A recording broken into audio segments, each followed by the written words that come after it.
Muy buenos días, estamos en una nueva emisión del Mundo desde el Sur, programa número 37. Soy Raimundo Greguard desde Santiago de Chile y como siempre con la grata compañía de Maximiliano Sbarbi, que nos acompaña desde Buenos Aires, Argentina. Hola Maximiliano, ¿cómo estás? Hola Raimundo, bienvenidos oyentes a este nuevo programa número 37. Muy bien, acá en Buenos Aires, fin de semana tranquilo, otoñal, con muchas hojas en el suelo, como suele suceder en esta época del año. ¿Qué tal todo por allá?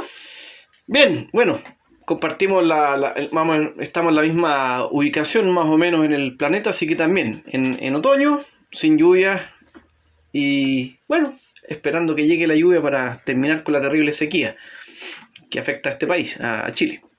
Claro, bueno, acá todo lo contrario, mucha humedad, lluvia, de todo. Eso está muy bueno. Y mira, hablando de humedad, lluvia, nos vamos a ir a un país en el cual normalmente no hay mucha lluvia, es un país bastante seco. Ajá. Me refiero a Burkina Faso. Sí. Hay algunas novedades. Ya en otros programas analizamos, ¿te acuerdas? Que el golpe de Estado que hubo en este país, ¿no es cierto? Claro. Y golpe de Estado que se llevó a cabo en el 24 de enero, no hace mucho. Resulta que el 5 de abril, la semana pasada, el primer ministro de Burkina Faso presentó la hoja de ruta de la transición, ¿ya? Recordemos que la Junta Militar finalmente estableció una transición de 3 años. Y la hoja de ruta básicamente se enfoca en temas como la seguridad o inseguridad que se vive en el país, el regreso de los desplazados internos. Hay que recordar que hay cerca de 1,8 millones de desplazados internos en Burkina Faso, la crisis alimentaria, la recuperación económica y la reintegración de los terroristas que entregaron las armas. La inseguridad está a cargo, digamos, está promovida por los grupos yihadistas, islamistas, ¿no? Claro, claro, la inseguridad básicamente va de la mano con lo que tú dices, o sea, los grupos terroristas.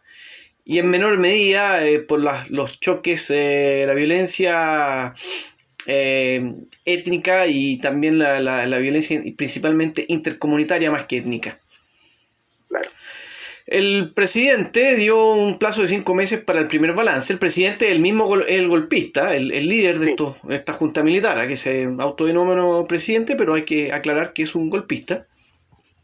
¿Ya? Pero en paralelo, mira, mencionar que el presidente dio un plazo de 5 meses para el primer balance, pero acá hay algunas cosas que quiero mencionar brevemente.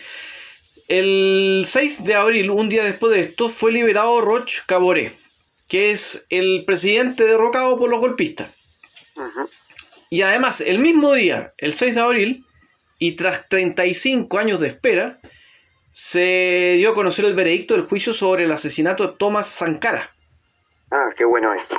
Que fue en el 87, ¿no? Si no me equivoco, el asesinato. Una memoria espectacular la de Maximiliano, exactamente. El 15 de octubre de 1987, él y otros de sus colaboradores fueron asesinados.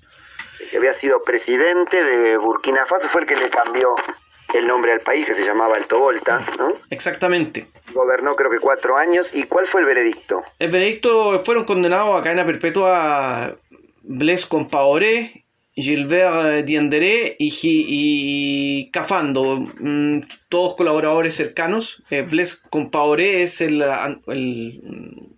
presidente que, claro, le sacó el poder a Sankara y gobernó hasta creo que el 2000, no recuerdo, 2014 o 2015, presidente, pero para muchos un dictador. Claro.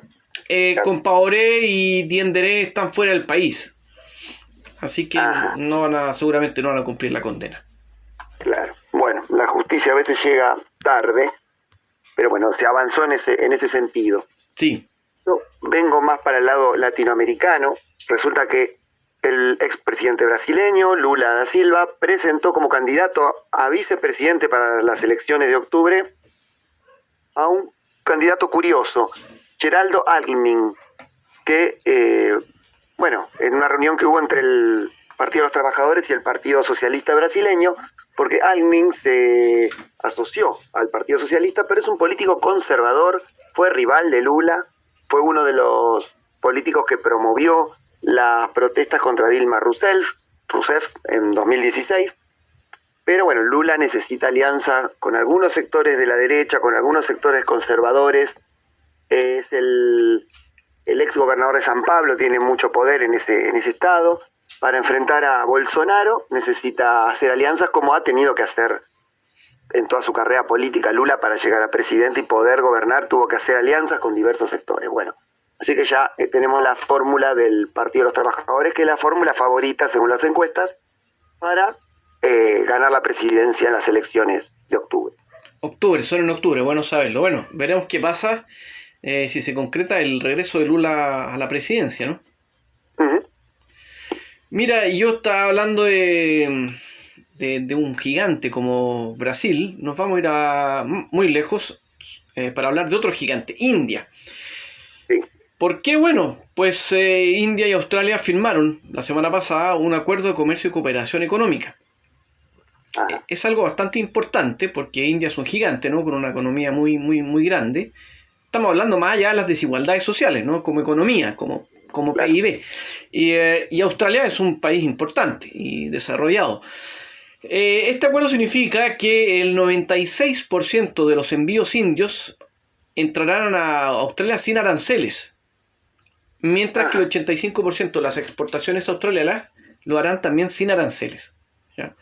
El comercio de bienes y servicios entre estos países pasará de 27.000 millones en la actualidad a 45 o 50.000 millones en 5 años más. Además, este es el primer TLC, Tratado de Libre Comercio, que India firma con un país desarrollado en más de una década, ¿ya? Parece ser que esto va tomando forma el tema de los TLC, porque este año firmó uno con Emiratos Árabes Unidos y están las negociaciones para firmar otros con Israel, Canadá, Reino Unido y la Unión Europea. Toco este tema porque tú lo has mencionado en otros programas, cómo se está formando en el Indo-Pacífico, ¿no?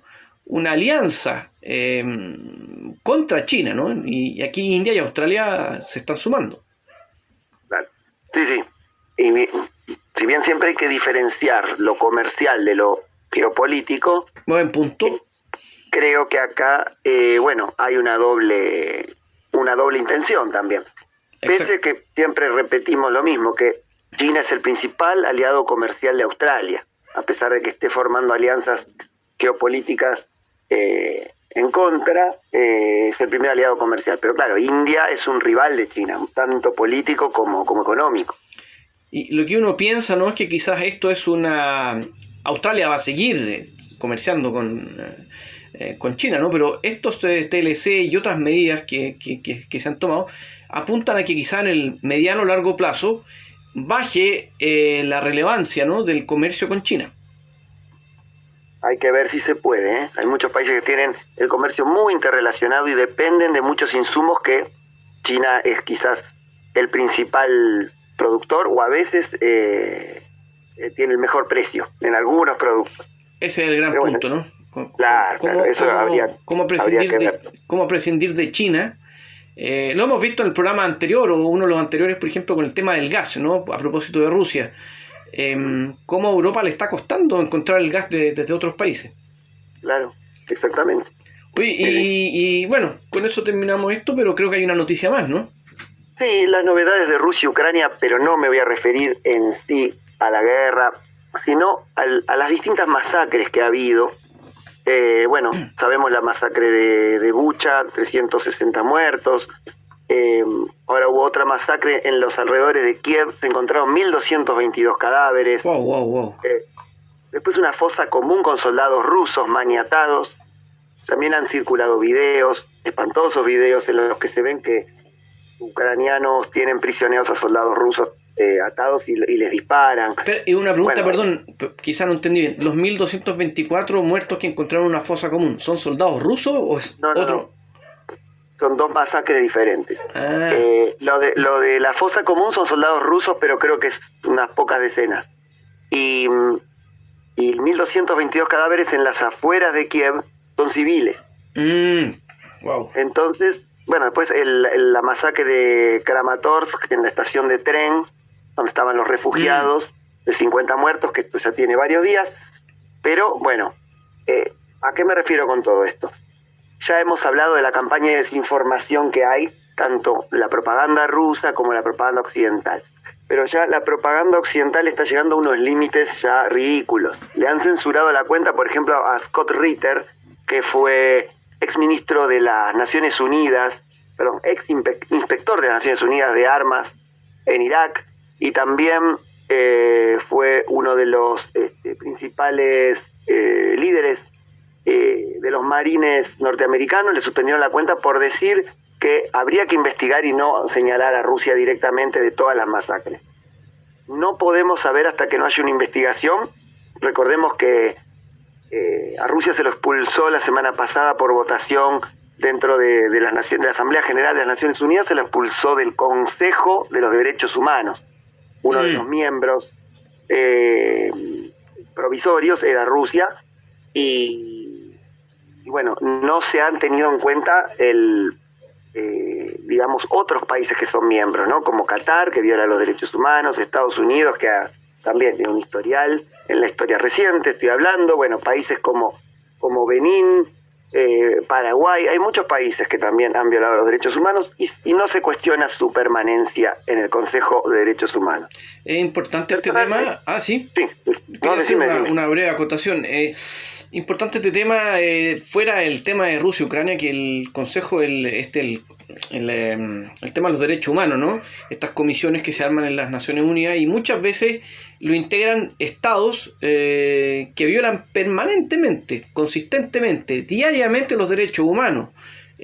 Acá esto ya no va, esto da lo mismo la ideología, pero debería pensarse mejor este sistema. O sea, ¿cómo puede ser que acá ha habido dictaduras, ¿no es cierto?, dictadores que han integrado este consejo? Entonces, ¿cómo un dictador que viola derechos humanos puede estar defendiendo los derechos humanos al mismo tiempo en las Naciones Unidas?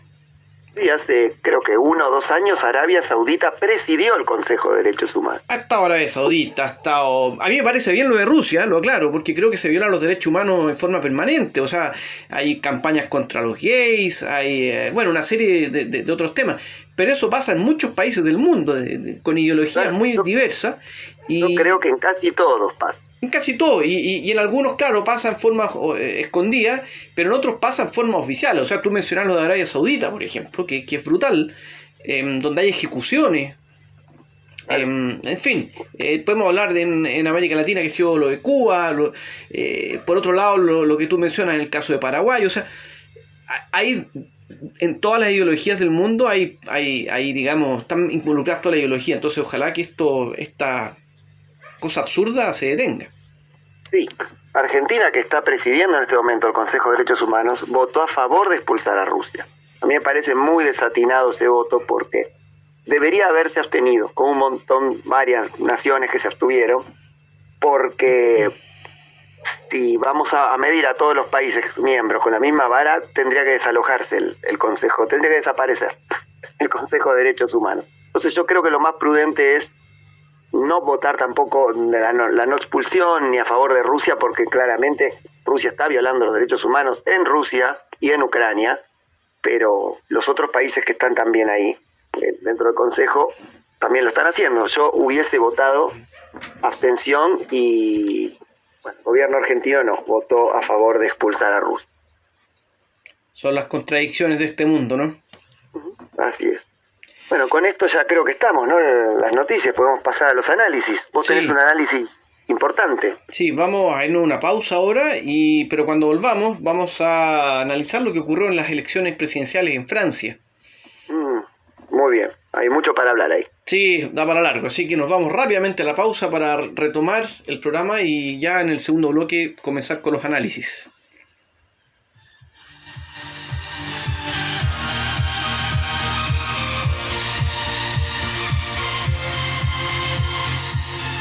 Seguimos en el mundo desde el sur, segundo bloque.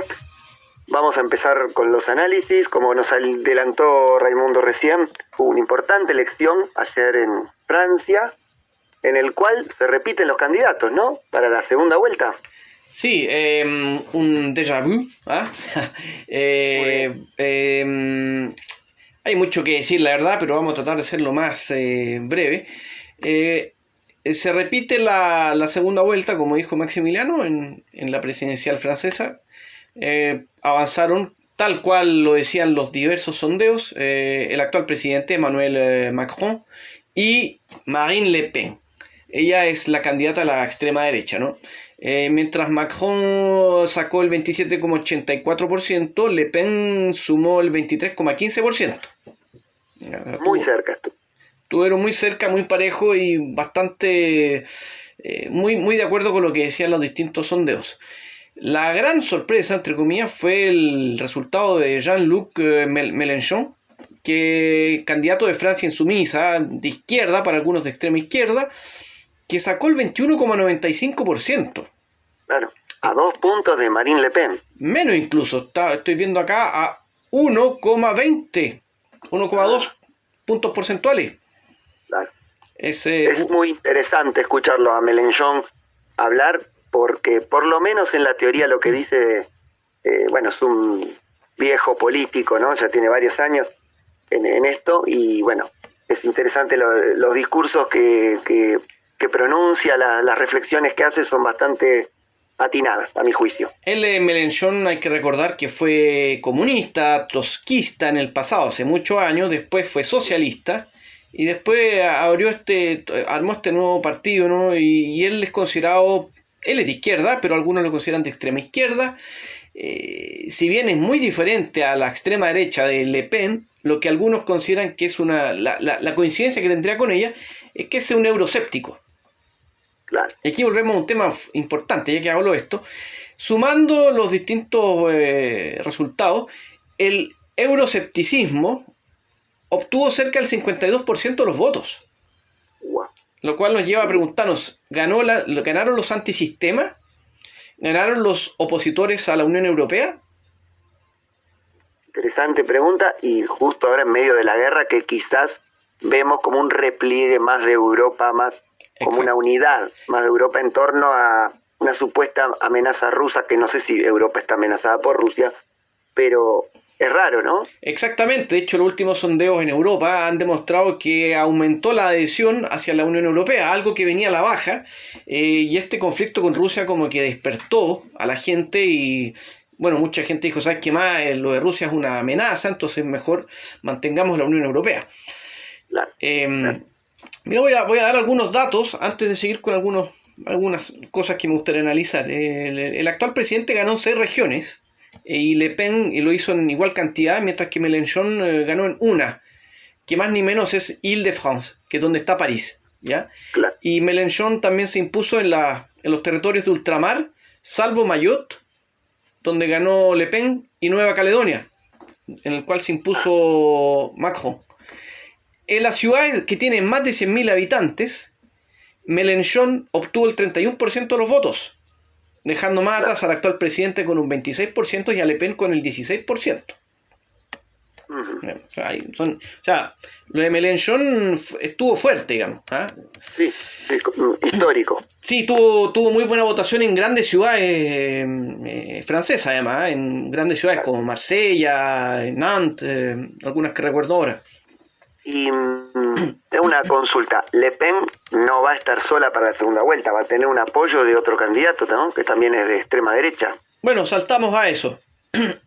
Efectivamente, Le Pen va a recibir el apoyo de Éric Zemmour, que es un tipo también de derecha o algunos de ultraderecha, que él es de origen argelino, pero él dice que él es bereber judío.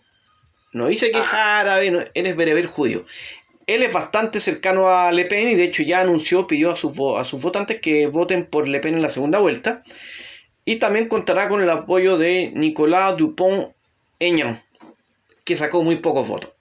Ahora, más que eso no va a sumar, porque ya diversos candidatos han dicho en forma directa o indirecta que voten por Macron. La mayoría dice lo mismo, es decir, hay que evitar que la extrema derecha llegue a Francia. Entonces, ¿prevés un nuevo triunfo de Macron en la segunda vuelta? Es probable, pero los sondeos indican que como nunca antes, la posibilidad que gane Le Pen no es pequeña. En los últimos sondeos, que lo dijeron ayer mismo en la noche, algunos apuntaban que Macron ganaría con un 52% y otros dicen que con el 51%. Claro, muy, muy parejo.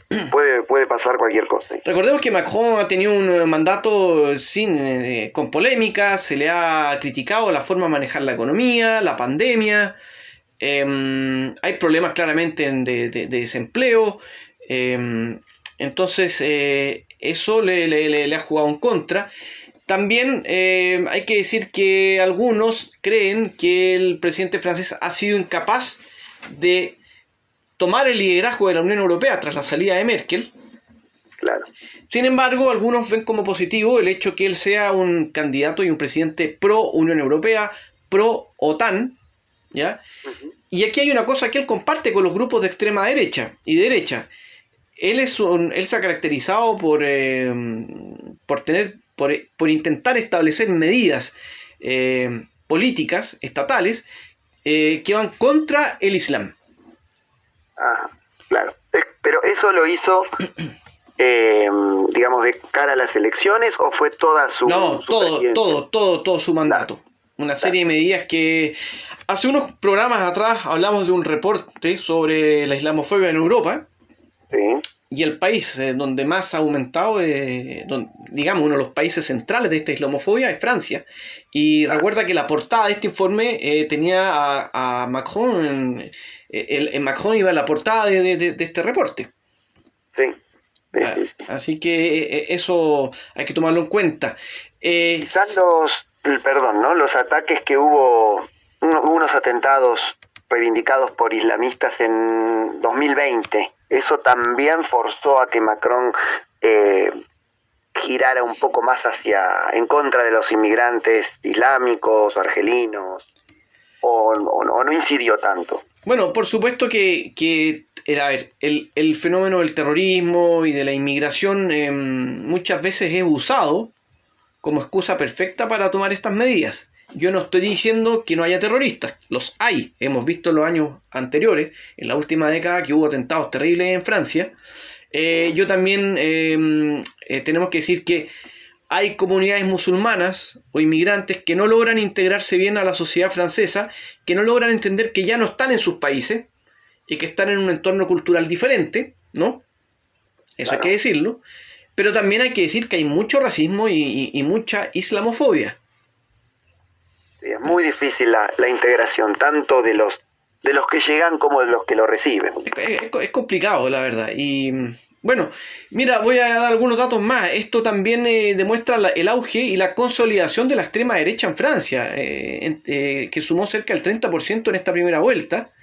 Y por tercera vez estará un candidato a la extrema derecha en la segunda vuelta, cosa que pasó en 2002, en 2017 y ahora en 2022. Y siempre el clan Le Pen.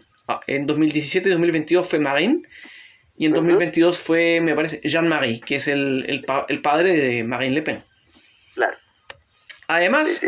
Esto es una noticia muy triste para la izquierda francesa. El Partido Socialista ya confirmó su desastre. La candidata socialista Anne Hidalgo sacó apenas el 1,75% de los votos. Histórica derrota del socialismo después de la presidencia de Hollande.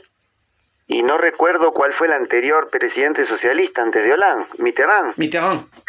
Claro, no hubo muchas presidencias socialistas en los últimos años. Piensa que el socialismo viene en caída libre, es una cosa realmente impresionante. Mira, para tener una noción más o menos de este fenómeno, el socialismo, como tú decías, que fue el socialismo junto al partido los republicanos, han sido los pilares de la Quinta República en Francia. O sea, claro. Han sido fundamentales en la política. Y el socialismo, pensemos que el 2012 ganó la elección en la primera vuelta el 28,63%. El 2017 6,36% y ahora 1,75%.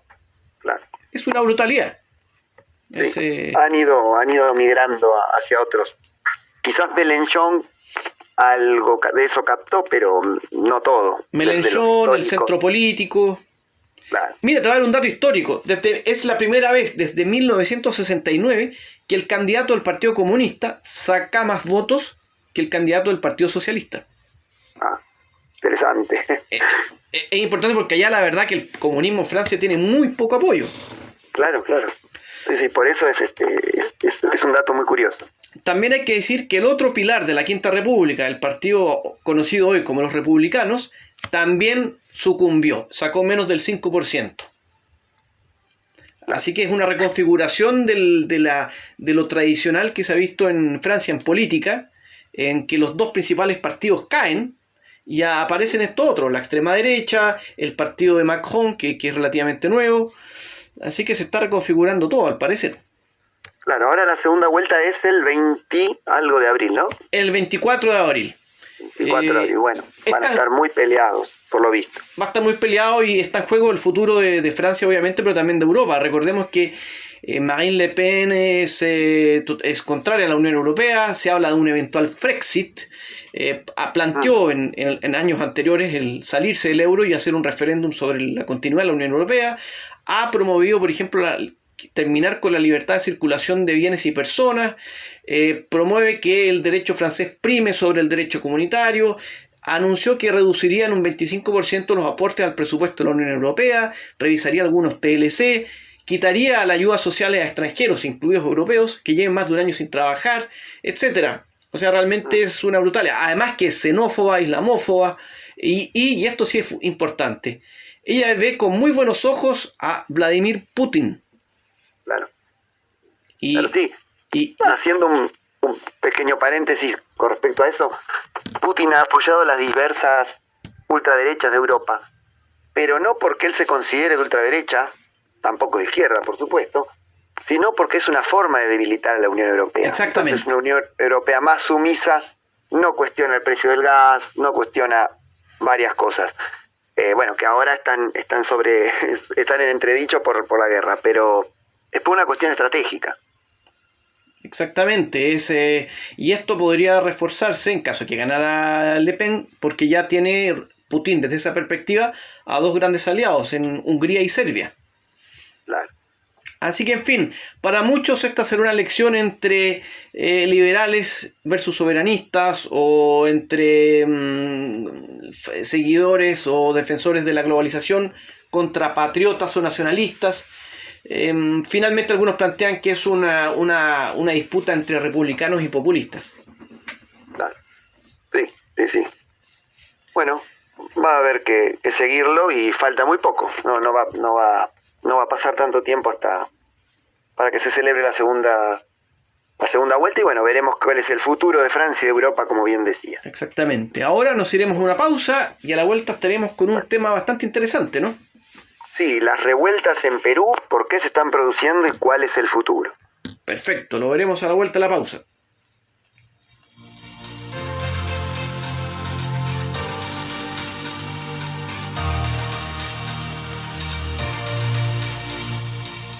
Estamos de regreso ya en la parte final, el tiempo pasa volando.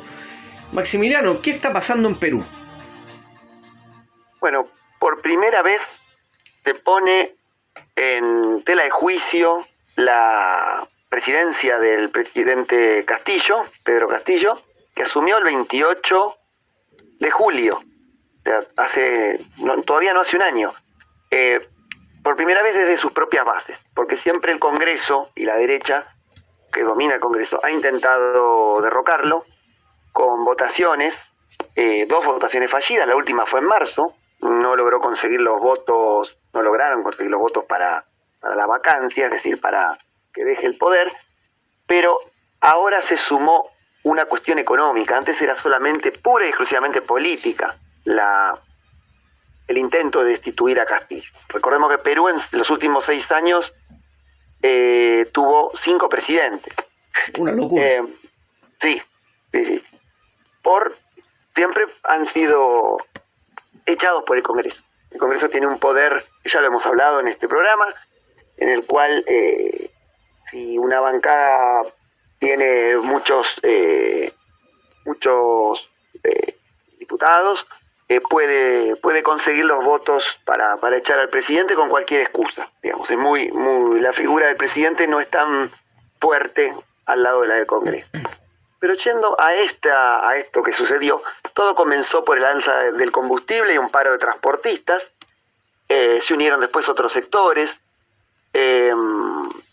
Por supuesto hubo alza de precios, la inflación por la pandemia y por el corte de cadena de suministros, como sucedió en varios países del mundo.